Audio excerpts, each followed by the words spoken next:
Terima kasih Anda masih bersama kami. Bagi Anda yang baru saja bergabung, kami hadirkan kembali 3 berita utama hari ini. Hendak menjemput anaknya pulang kerja, seorang pria berusia lanjut di Bojonggede, Kabupaten Bogor tewas dibegal kawanan perampok.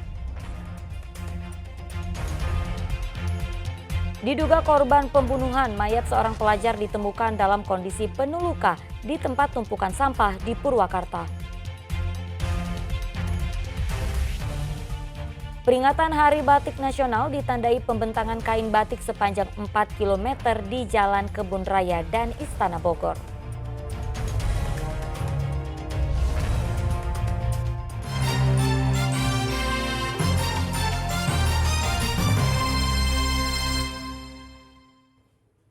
Ya, dalam memperingati Hari Batik Nasional, pemerintah Kota Bogor membentangkan kain batik lokal dan Nusantara sepanjang lebih dari 4 km di jalur Kebun Raya dan Istana Bogor Rabu pagi. Pembentangan kain batik ini pun meraih rekor terpanjang di Indonesia.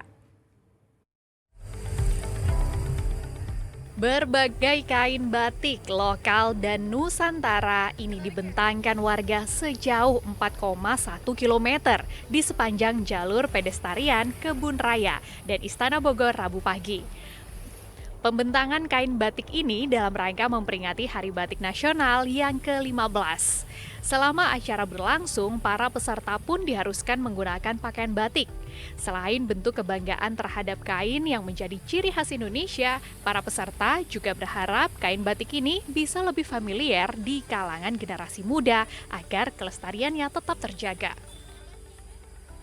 Sebagai mahasiswa tentunya ikut bangga karena dengan adanya festival ini bisa juga memperkenalkan batik-batik yang ada di Bogor khususnya dan juga bisa membantu memperkenalkan hasil karya warga-warga Bogor kepada masyarakat yang lebih luas. Anak muda saya merasa sangat bangga ya Pak melestarikan budaya Indonesia dan juga harapannya kain batik ini bisa menjadi suatu kebanggaan tersendiri bagi anak muda khususnya seperti mahasiswa karena kalau bukan kita semua siapa lagi yang melestarikan ini. Ya, peringatan Hari Batik di Kota Bogor kali ini sangat istimewa karena kita tidak semata-mata mewajibkan atau secara inisiatif menggunakan pakaian batik begitu ya.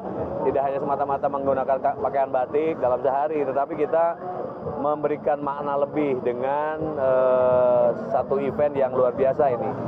Niatnya adalah agar kita bisa didengar oleh nasional maupun global begitu ya, tidak hanya lokal saja. Kalau di Kota Bogor kita membentangkan kain batik Kota Bogor dengan berbagai corak dan polanya sepanjang 4 km lebih mengelilingi Kebun Raya Bogor. Pembentangan beragam kain batik ini pun meraih catatan dari Original Record Indonesia sebagai pembentangan terpanjang kain batik di Indonesia. Acara ini diharapkan bisa berlangsung setiap tahunnya guna mewariskan budaya khas Indonesia. Iwan Kurniawan melaporkan dari Kota Bogor. Ya, sementara 1.000 pelajar SMA Negeri 3 Kota Sukabumi belajar membatik dalam memperingati Hari Batik Nasional. Kegiatan tersebut guna menumbuhkan kecintaan para generasi muda terhadap seni budaya Indonesia. Ribuan pelajar SMA Negeri 3 Kota Sukabumi ini terlihat serius dan fokus saat belajar mencanting lilin malam ke atas kain hingga membentuk berbagai motif yang indah.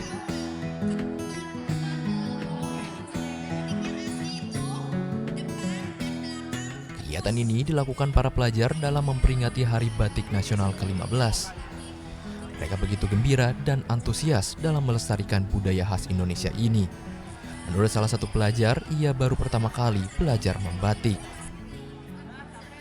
Sebenarnya ini tuh benar-benar pengalaman membatik pertama kali dan itu punya kesannya yang sangat-sangat seru dan ternyata membatik itu juga sedikit kesulitan tapi sangat-sangat seru dan juga happy aja.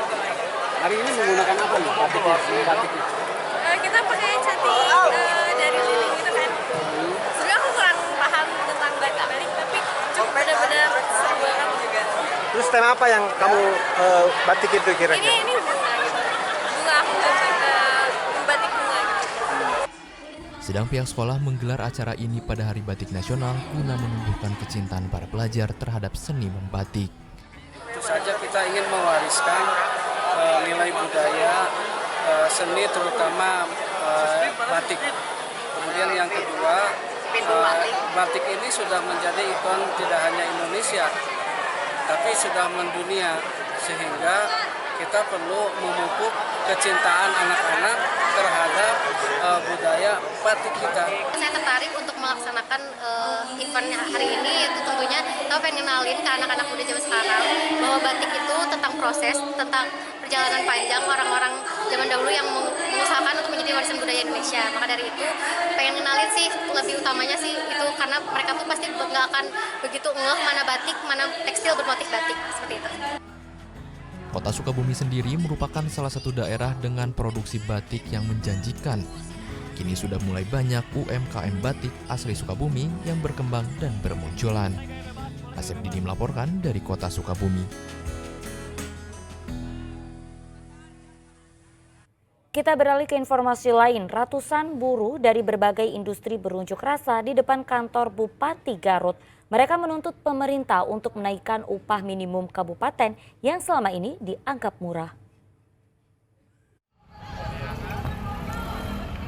Ratusan buruh yang tergabung dalam Konfederasi Aliansi Serikat Buruh Indonesia atau KASBI Garut berunjuk rasa di depan kantor Bupati Garut. Sebelumnya mereka long march dari Bundaran Simpang 5 hingga ke depan kantor Pemda. Ratusan buruh ini merupakan karyawan dari sejumlah industri di Garut. Dalam orasinya, kaum buruh menganggap upah yang diterima sangat murah. Masa menuntut pemerintah agar turun tangan menaikkan upah buruh kabupaten kota. Selain itu, buruh juga meminta masa kerja buruh disesuaikan dengan undang-undang, serta menolak pemotongan tunjangan pensiun dan mengawasi kinerja Wasmekar.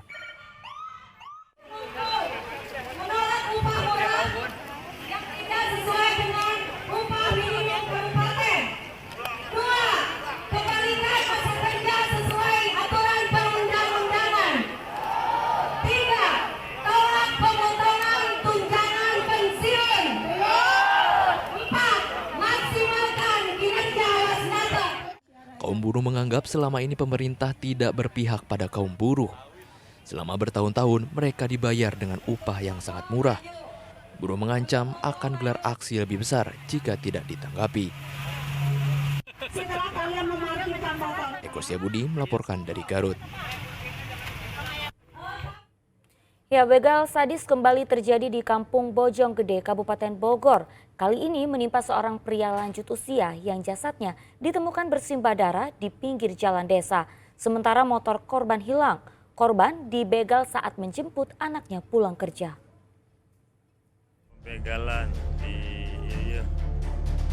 Pak RT, Pak RW. Bermaksud menjemput anaknya pulang kerja, pria bernama Imam berusia 65 tahun malah menemui ajal di tangan pelaku begal sadis. Tubuh korban ditemukan warga dalam kondisi masih bersimbah darah di Kampung Bojonggede, Desa Cihideng, Ilir, Kecamatan Ciampea, Kabupaten Bogor. Peristiwa begal sadis terjadi pada Senin malam. Menurut saksi, awalnya warga mengira korban yang tergeletak adalah orang gila.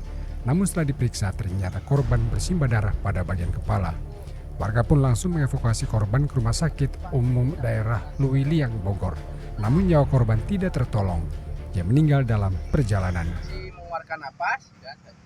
Ketika saya panik kan, otomatis saya ketika lihat darah, ada mobil dua tuh, Agia sama mobil mobil buntung. Saya suruh bawa ke rumah sakit, dia gak mau karena dia nanti takut berurusan dengan polisi. Soalnya saya tadi sih udah nanyakan hukum kepada polisi, harusnya kita bawa ke rumah sakit dulu supaya bisa terselamatkan, seperti itu. Itu jam berapa sih kejadian? Ya, kejadian jam 1 ketahuannya, tapi perkiraan kejadian kayaknya jam 12:30-an lah, setengah satuan lah. Motor sudah nggak ada? Motor sudah nggak ada, posisi motor sudah nggak ada. Korban sehari-hari bekerja sebagai buruh serabutan. Menurut istrinya, korban hanya keluar malam saat menjemput anaknya yang baru pulang kerja. Ya itu aja, biasa dia jemput, bapaknya jemput biasa. Lalu? Ya udah kejadian itu. Ibu dapat kabar? Ya, ibu dapat kabar dari siapa? Berkabar apa tuh? Si bapak nggak ada. Ada orang yang saya kan nelfon ke bapak. Nggak diangkat-angkat. Nggak diangkat, terus diangkat itu apa ada yang salah ya? Polsek Ciampea menangani kasus membenarkan insiden korban begal. Hasil identifikasi awal, korban meninggal akibat luka serius pada bagian leher dan bahu akibat pukulan benda tumpul. Dugaan kuat korban dibegal lantaran motor korban hilang. Nama korban atas nama Iwan, yang saat itu kita sudah lakukan upaya autopsi di Rumah Sakit RSUD Lumiliang dan saat ini telah dikebumikan oleh pihak keluarga. Luka apanya, Pak? Luka yang diderita ketika itu adalah bagian kepala belakang dan depan. Diduga dipukul, Pak ya? Dugaannya ada benda tumpul yang diderita oleh korban ketika itu. Polisi kini memburu para pelaku, sementara jasad korban dimakamkan di pemakaman desa usai divisum. Asep Solehin melaporkan dari Kabupaten Bogor. Seorang pengendara motor ditemukan tergeletak bersimbah darah di Jalan Raya Cilengsi Setu, Kabupaten Bogor. Diduga korban mengalami kecelakaan tunggal karena gagal menyalip kendaraan di depannya. Warga seketika datang menolong pengendara motor yang tergeletak bersimbah darah di Jalan Raya Cilengsi Setu, Kabupaten Bogor, Rabu siang. Korban menderita luka serius pada bagian kepala. Diduga korban mengalami kecelakaan tunggal saat melaju dari arah Setu menuju Cilengsi. Korban terjatuh karena gagal menyalip kendaraan di depannya.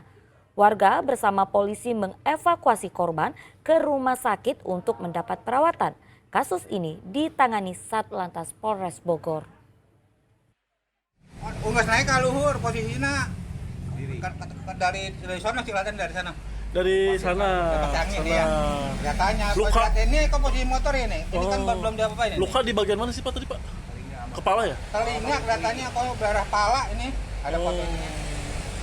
Maka saya nggak berani, dia nggak gerak, makanya jangan-jangan ini kamu meninggal ke polisi dulu tadinya. Seorang tenaga kerja wanita asal Kecamatan Jayakerta, Kabupaten Karawang viral di media sosial dengan tubuh dipenuhi luka memar. Diduga ia disiksa oleh warga Bangladesh dengan dipukul. Ibu melaporkan ibu siapa namanya? Beginilah kondisi seorang TKW warga negara Indonesia bernama Nurlela berusia 39 tahun asal Kecamatan Jayakerta, Kabupaten Karawang yang viral di media sosial lantaran tubuhnya terlihat dipenuhi luka memar. Nurlela mengaku dirinya dipukuli dan disiksa dengan berbagai benda tumpul. Nurlela harus menahan rasa sakit hingga sekujur tubuhnya berwarna merah dan lebam bekas luka. Ini dan ini katanya pakai kunci Inggris juga dipukul dan rambutnya pun. Obeng gede, kunci Inggris. Terus? Tang, tali tas, kabel. Pakai kabel, semuanya disiksa. Pakai nar juga. Saat itu Nurlela tengah mengambil tawaran pekerjaan tambahan di hari Minggu oleh dua laki-laki warga Yaman dan Bangladesh. Sepulang kerja, dirinya dibawa kabur dan disiksa. Sejak hari itu, pihak keluarga tidak mendapat kabar apapun dari Nurlela. Posisi kakak saya itu emang statusnya bekerja di sekolahan sebagai cleaning service. Nah, di hari libur itu dia dapat tawaran job jam-jaman. Itu di negara mana sih? Di Jeddah. Jeddah, lanjut. Terus? Setelah dapat tawaran, kakak saya nyanggupin ya, berangkat dari habis pulang kerja maghrib lah kurang lebih, nyampe habis maghrib, nyampe semingguan los nggak ada kabar. Ketahuan yang dia disekap itu di hari Kamis malam Jumat, dia ada pulang dengan cara kabur, nggak tahu caranya gimana. Dalam kondisi udah kayak gitu, udah parah. Parah. Apa yang dilihat? Yang saya lihat itu sekujur tubuh itu luka memar, luka bakar, melepuh semua bagian badannya. Kepala pukul besi, mata ya lebam semua, pada ditonjokin, bibir-bibirnya juga pada dibakar rokok. Kini adik korban berharap kepolisian Arab Saudi segera menindak pelaku penyiksaan kakaknya dan bisa memberikan hukuman yang setimpal. Syamsi Nursyam melaporkan dari Karawang.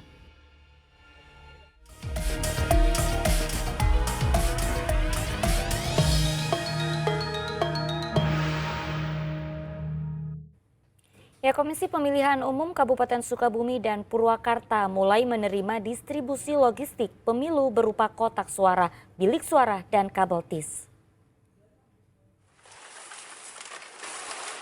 KPU Kabupaten Sukabumi telah menerima logistik pemilu untuk pemilihan Bupati dan Wakil Bupati Kabupaten Sukabumi dan pemilihan Gubernur dan Wakil Gubernur Jawa Barat. Saat ini KPU sudah menerima 17.000 kotak suara dan kabel tis. Distribusi logistik terbagi dalam 2 tahap.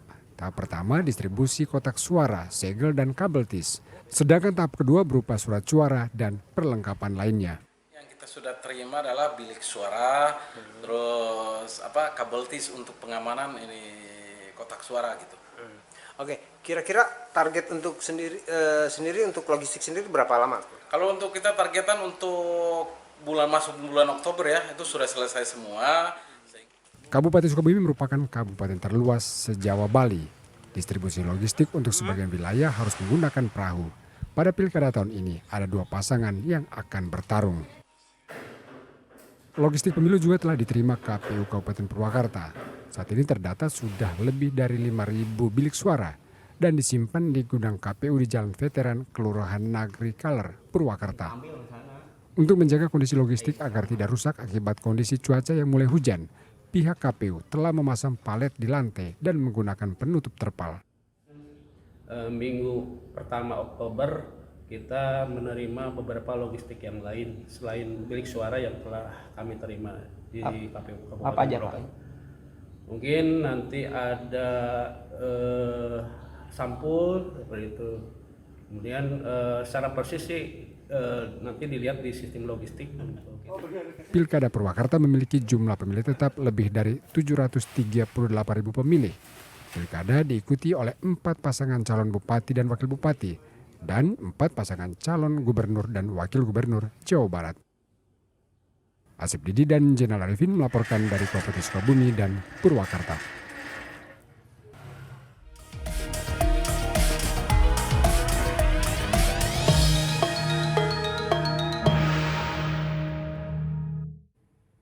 Informasi tadi mengakhiri jumpa kita. Atas nama rekan yang bertugas, saya Auriga Gustina mengucapkan terima kasih atas kebersamaan Anda. Selamat beraktivitas dan sampai jumpa.